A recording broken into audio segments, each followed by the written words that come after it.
What's going on, everybody? It's your boy Jay Rich, back to bring your MLB props for Thursday, August 4th. Unfortunately, yesterday we had JD Martinez take a seat on the bench, probably for good reason, and Aaron Judge took a seat as well, and that really impacted our DJ LeMahieu play. Not having the lineup protection from Judge and Rizzo, because Rizzo batted in the leadoff spot, really impacted that play, in my opinion, as well, and how he was ultimately pitched. Adley Rutschman did come through for us, though, so if you did play him, you were in pretty good shape, but probably not the best, considering you did have 2 DMPs, and on top of that, LeMahieu did not come through, and he was one of the core plays for yesterday.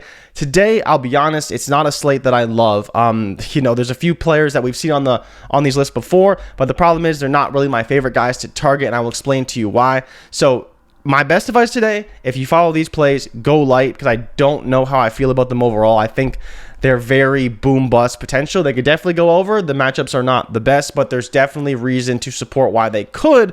It's just, do we want to allocate a lot of risk to these plays? In my opinion, no. But let's dive into the plays right now. So we start with Salvador Perez, Byron Buxton, Luis Rengifo, and Francisco Lindor as our overplays, and then JD Martinez again as an under. Starting from the top with Salvador Perez, he's up against Nick Pivetta, who's been god-awful. That's one of the reasons why his projection is so high.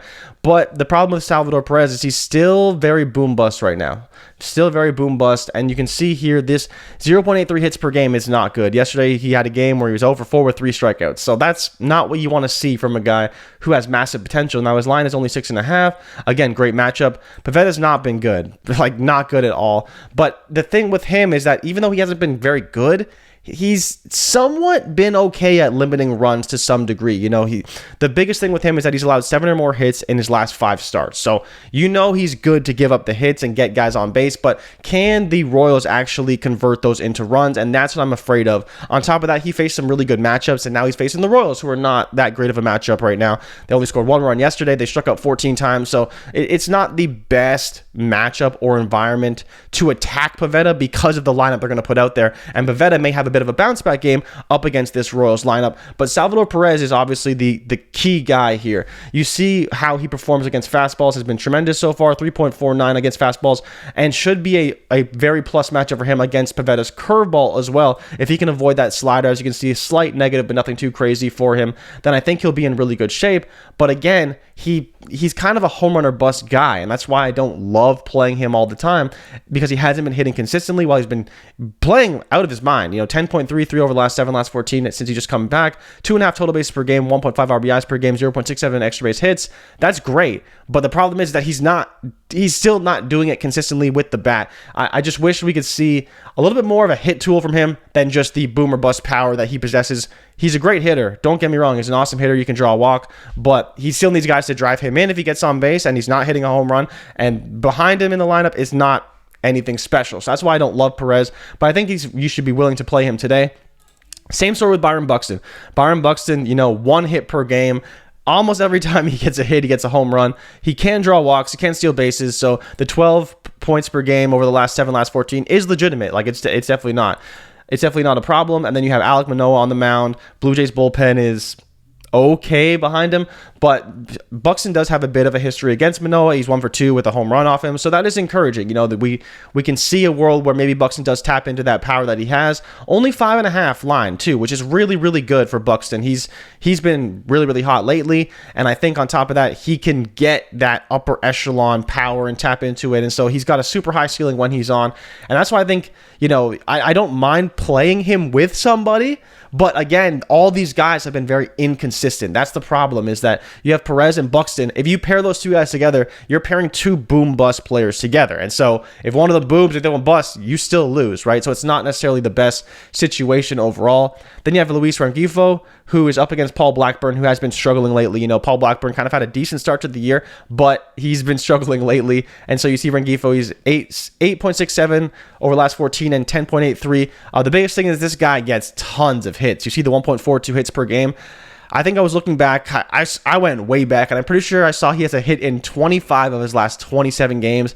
He has a hit in his last 7 games. He's got a hit, I think, in 14 of his last 15 games. It's insane to see every day this guy's just getting a hit, which is great because you know that guy's getting on base often.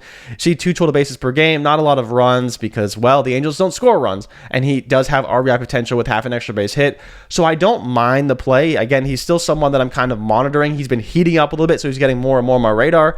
And you see the 10.8 3 points per game. The line of only 5.5, I think, is worth it. And so you look at kind of the plays right now, and then I'll touch on Lindor quickly because Lindor has just been on fire lately, but he's up against Kyle Wright, which I don't love, and he's 1 for 5 versus Kyle Wright with a home run. But again, Lindor has been pretty hot lately and playing well. Yesterday he would have went over this number at 6.5 as well.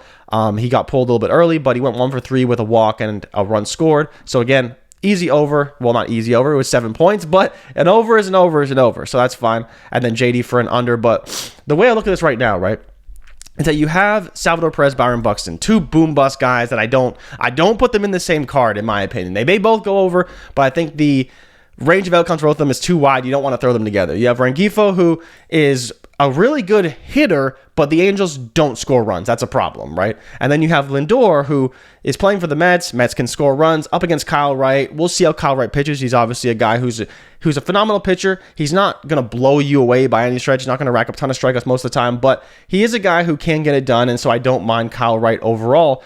But do I want to attack him with Lindor? Maybe. I mean, you see how hot Lindor's been lately. You know, they're coming off a series against Washington, so he had a pretty good series there, hit a couple of home runs, so he's been pretty good so far. But I think if I was building my plays today, I would probably start with Rengifo or Lindor and pair them with Buxton or Salvador Perez. That's just where I think I'm leaning. I wouldn't go super heavy on this one. I think, you know, the consistency of Lindor is what I'd be targeting. He would have went over this number yesterday, so you're looking at a guy who would have went over in 9 of his last 10 games, which is great. And then you have Rengifo, who's a guy who is good, but we don't know what the Angels are going to do to Paul Blackburn, whether they can even take advantage of him. I don't know. Some days the Angels are good. Some days the Angels are just god-awful, and they just don't score a lot of runs, period.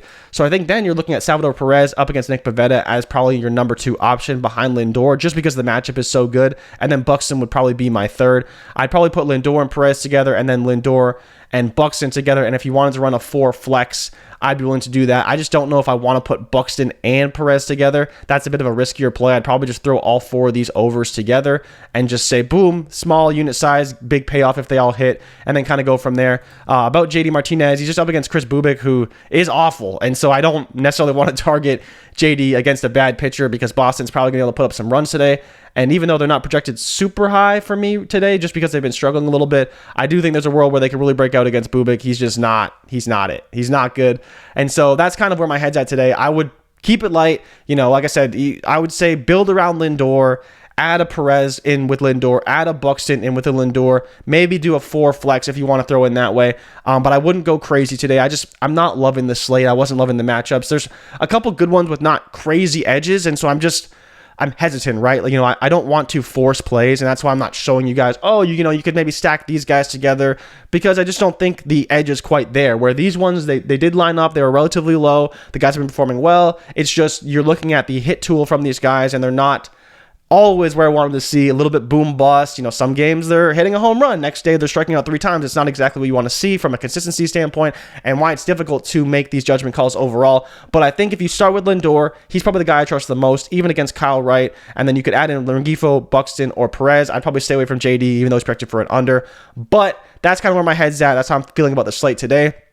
As always, make sure to drop me a like and subscribe for future content if you appreciate what I do. And as always, if you tail, give them hell, and if we fail, do not bail. I'll be back tomorrow. I think I'm liking the matchups a little bit better tomorrow, so we'll hopefully have a good day today, and we will see some more matchups tomorrow. And don't forget, Hall of Fame game tonight. I'll be watching that for sure. If you want a play that I'm kind of liking, Snoop Connor over 30.5 rushing yards. I think he's going to have a big game today, but that's where my head's at for the MLB slate. Make sure you watch some baseball today and watch some football too, because it's finally back. I'll see you guys tomorrow, and I'm out. Peace.